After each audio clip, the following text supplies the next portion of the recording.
Okay, thank you, John.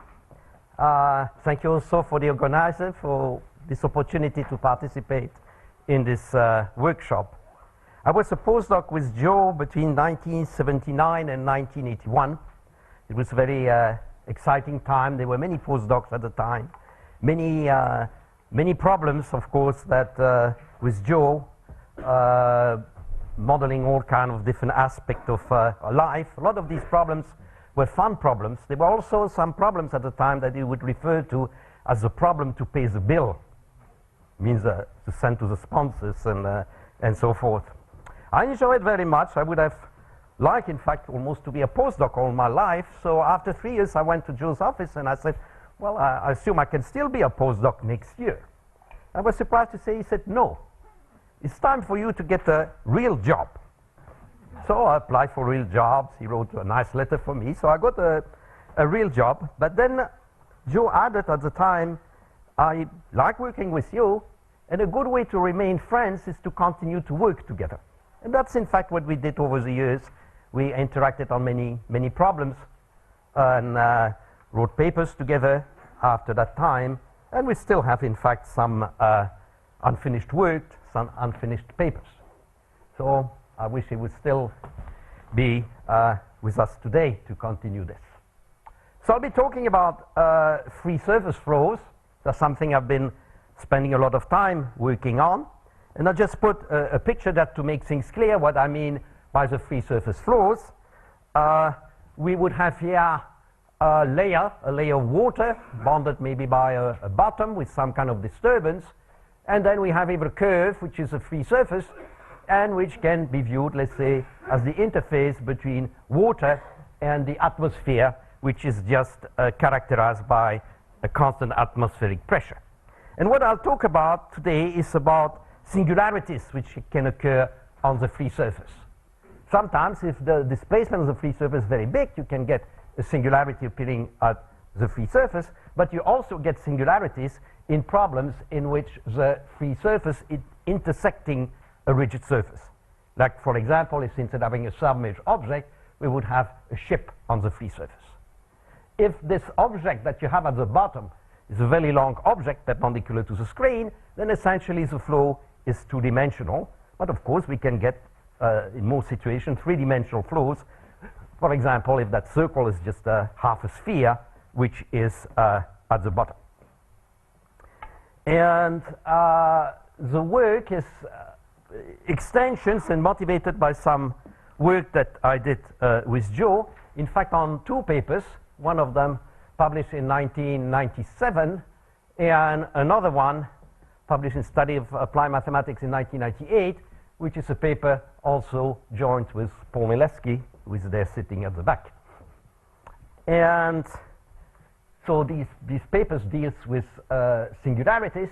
The way that I'll connect also to some problems I did on bubbles in the 80s, and also connected to some very recent work that I did with a student, a very good student, Alex Dork at UCL.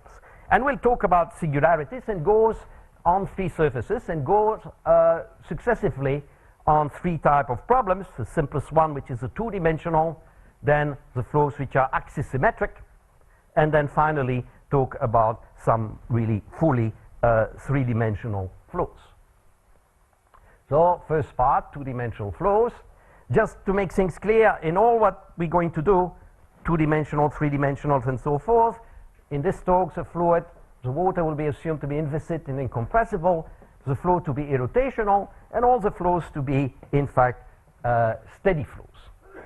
And just making clear here, that would be a formulation of this type of problems in terms of the potential function. Just put it for simplicity in the two-dimensional case.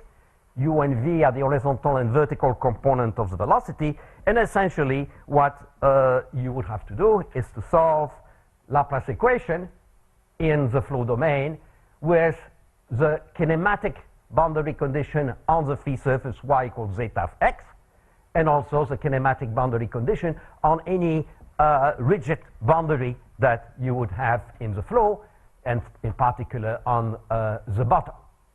Now, because zeta of x is an unknown function, we have an extra boundary condition, which on the free surface, which come from Bernoulli's equation, where G is the gravity, T is the surface tension, rho is the density, and B is just a constant.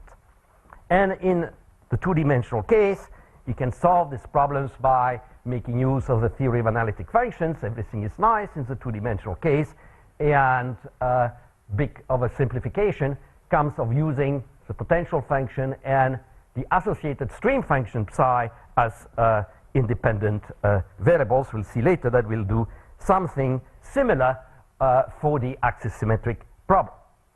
Now, singularities, they can occur on the free surface even if there are no rigid walls intersecting the free surface.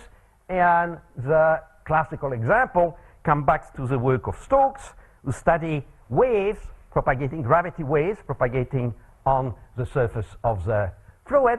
And the wave here is presented on my little picture here over a wavelength. If the wave is of small amplitude, that's a linear sine wave, and then you build up the amplitude. Ultimately, it reaches a limiting configuration with a singularity at the crest and an enclosed angle of 120 degrees. That was conjectured by Stokes.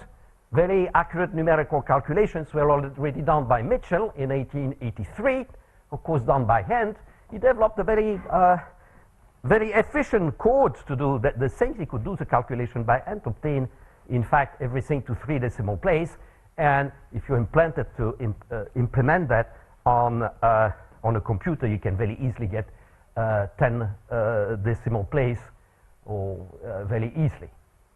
But it's only that the existence of the highest wave was only proven by Amick Frankel, that we heard about from earlier today, and Toland, who did that about, more than 100 years after the work of Stokes. So that's what you occur in this classical singularity in the middle of the free surface. What we did is, in fact, let me try to go to the next one. First found that there is a generalization of the 120 degrees angle in the case where we have a free surface which intersect here a rigid surface. So we have a wall that you have here, and you can get, in fact, an exact solution. So it corresponds to a flow like we have here in this particular region, and again you get this angle of 120 degrees. That's a generalization of the Stokes angle. If you go a little further on this and put this particular kind of picture, in general you would get again a wall, again here's a free surface, and you have here the angle between the wall and the free surface.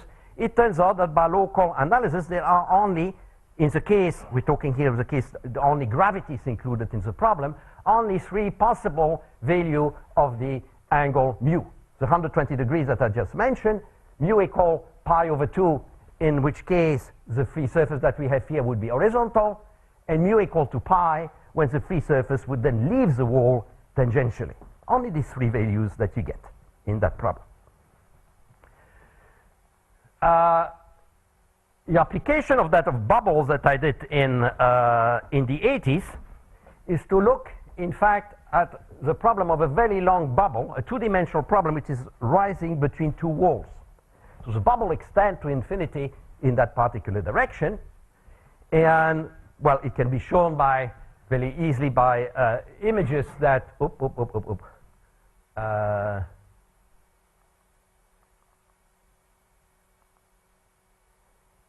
that in fact this is equivalent to the problem of a jet. So I denote here by mu the angle between, let's say, this line of symmetry and the free surface. And as we said, there are only 3 possible values for mu. And when you compute these bubbles to calculate them, there is only one dimensional parameter which appears in that problem, which is a Froude number based on the width of the tube. And the result is that solutions, in fact, with mu equal to pi over 2, and 2 pi over 3, occurs, in fact, for some values of the Froude number. In fact, all the solution for f bigger than a critical value, which is about 0.36, are characterized by mu equal to pi. All the solutions for f smaller than that critical value are characterized by mu equal to pi over 2. And we have only one solution with a 120 degrees angle, which corresponds to f equal to fc. So these are examples of this. The first one would be a solution with mu equal to pi over 2 at the top that we have there. What am I doing there? Okay, that's the one that I want there. Mu equal to pi over 2, that is this one. This one is the particular solution with a 120 degrees angle, which occurs for f equal to fc. And this is solution with a cusp at the top, which corresponds to mu equal to pi. Now, in that problem, if you're interested in modeling bubbles, these are the only solutions that you're interested in. You want the bubble to be smooth at the top. And you have solutions for all values of, like that, for all values of the fluid number, which is, in fact, smaller than this critical value fc. So this is here a summary of the situation that we have there, using this funny parameter that we have here. So mu equal to pi corresponds to nu equal to 0. Mu equal to pi over 2 corresponds to nu equal to 1. So this is the solution with pi over 2. This is a smooth bubble. The isolated solution for 0.36. And then all the solution with mu equal to 0, meaning mu equal to pi. So we have good bubbles, good solutions for all values of u, all values of the fluid number smaller than fc, which is in contradiction with experiments. Experimentally, when you have this bubble, you only observe it for one value of the fluid number, which is of the order of a quarter. The problem can be resolved by putting surface tension in the problem. So again, this is a picture that we have here of that parameter nu versus the fluid number. When you put surface tension in the problem, you don't get this jump that you have here. You get a smooth curve, which is not all that surprising, but it oscillates infinitely often around the value nu equal to 1. So instead of having a continuum of solution for f smaller than fc, you now get a discrete set of values of the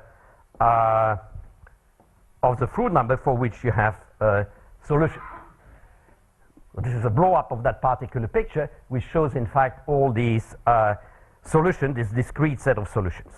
And the thing turns out that if now you take the limit as the surface tension goes to 0, all this discrete set collapses, in fact, to one solution, and that is the solution that you have there. And the numerical values of the fluid number is in reasonable agreement with, in fact, experimental values. Okay, so that is the thing that was done in the 80s, and the numerical method is similar to the numerical method that I used to look at fingers on helical cells, a problem on which there is a huge literature on that. But what I want to do is to move now to the to axis-symmetric flow, and what we want to do. That is work was done with my student at UCL, very recent work. And we're in fact going to look at that problem of the bubble, but the more realistic problem of a bubble which is rising in an axis-symmetric tube. But first recall the problem that we have in the two-dimensional case that we had a few minutes ago. Then we had the situation that the angle mu that we had here could take these three possible values. If we want to have the thing which is axis-symmetric, then we would put mu2 equal to pi over 2, and what is here, the y-axis, will be the axis of symmetry. And it can be shown that in the case when there is only gravity, there are only three possible values of the angle mu: 115 degrees, 90 degrees, and 180 degrees.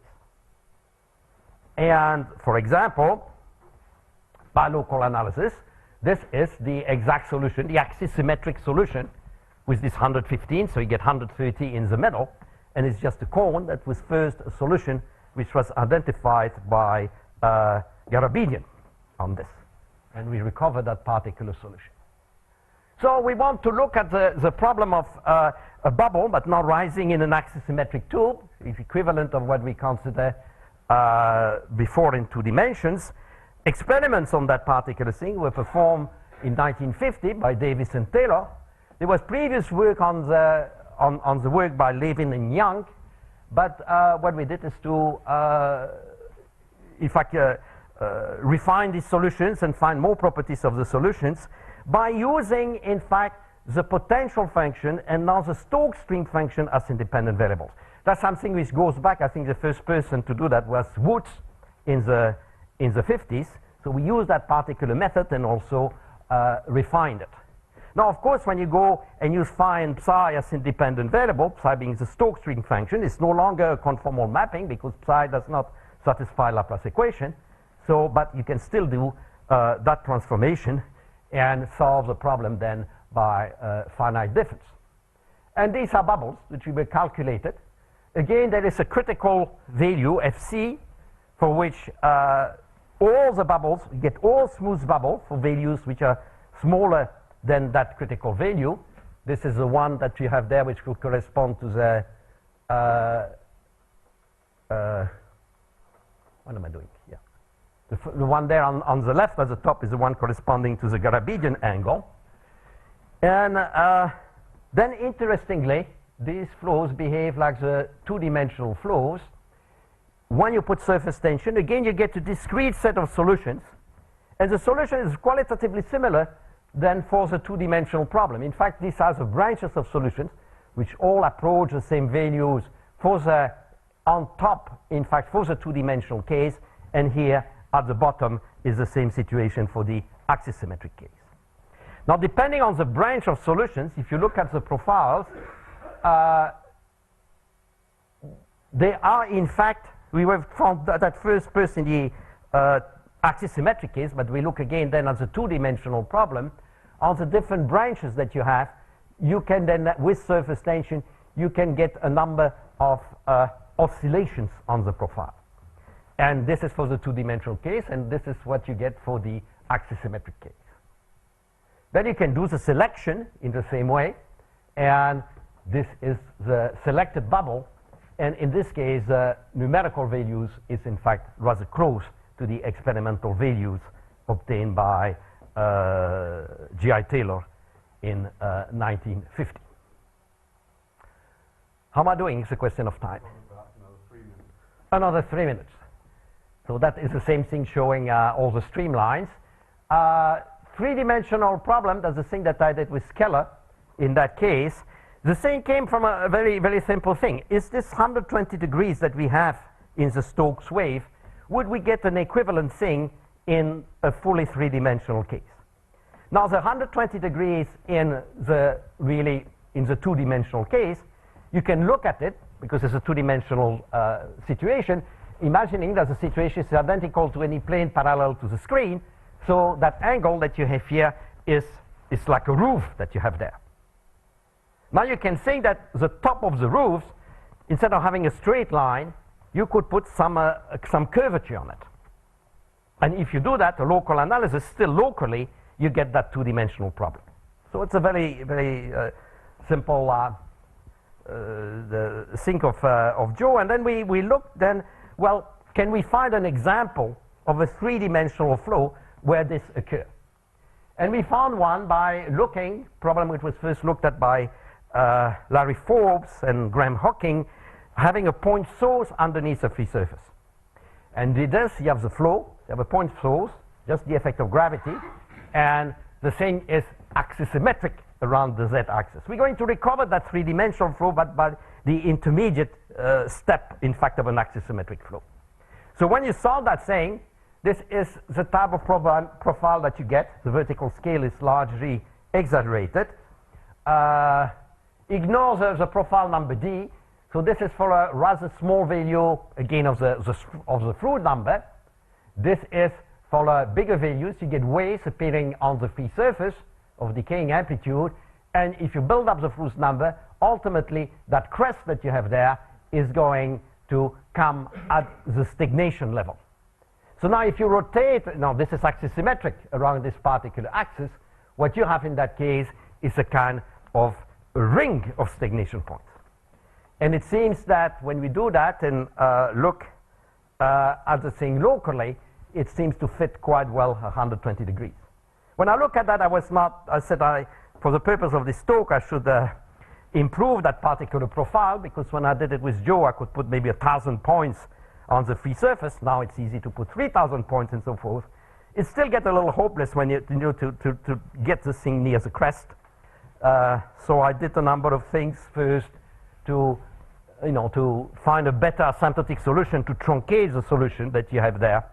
But I think still it improves a little bit on this picture from the JFM paper. But you can see that the free surface, which is the dots, there is a kind of things which is non-symmetric. I think that the thing would be to improve the asymptotic solution near the 120 degrees. But this hasn't been done. And I'll just put the thing that we have there. We talked about all these problems. Thank you very much.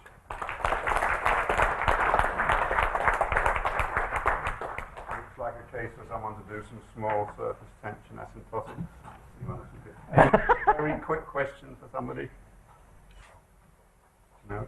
It's quite interesting. When you do solid mechanics and you push things in axisymmetric, you get wiggles in the surface, whereas in 2D it's monotonic. The feel of some greater truth behind that. Okay, let's thank you. Valerie. Just out of curiosity, I understood you said that in a 2D case it is the roof, right? Yeah. In a 3D axially symmetric case, if it is right on the axis, it is the conical point, right? It's a circle, yes. Yeah. I mean, if you have a crest, right? And done it right. Yeah. So you get all around this 120 degrees, yeah. It's well, if I were to do somewhat in between axisymmetric case, but when the ridge is not on the axis, off the axis, then it is essentially 2D case, right? But slightly curved. Yeah, it doesn't have to be a circle. It can be another. Presumably you can recover it, right? Yeah. Complex analysis tools are already not available, right? But you can still recover this. Because locally, asymptotically, is still a two-dimensional problem. Right? Yeah. But the problem is that the radius of that circle in that problem is not really very big. That's why we need to get a better asymptotic solution. But your comment about exponential asymptotics, the difference with the fingering is that in the absence of surface tension, you don't have an exact solution. So you would have to perturb a numerical solution. Yeah. Well, who knows what will come. Anyway, thanks very much again. Okay.